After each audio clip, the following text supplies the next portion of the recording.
Hello, what's up guys? Nandito na yung Tank J. Hindi ko na pinakita sa inyo pag-unbox. By the way, bagong lahat, nagpapasalamat muna po ako sa nagbigay nito. Buksan natin guys kung anong kasama niya sa box.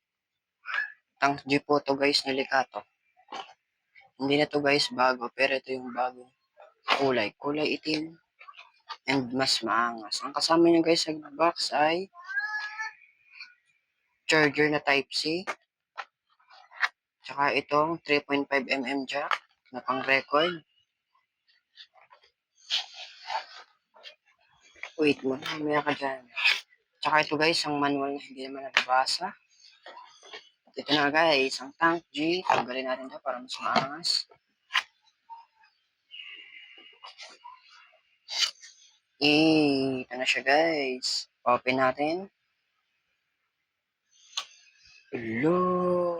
Napakaangas! Naka-preset siya guys. And by the way, kung may katanungan kayo abot dito sa Tank G, mag-comment lang kayo. Gawa ko ng sarili kong preset. Parinig ko sa inyo guys pag nakagawa ako. Kasi ito ang gagamitin ko sa pagko-cover ng mga kanta. Thank you po sa nagbigay. Nandito na po yung Tank G.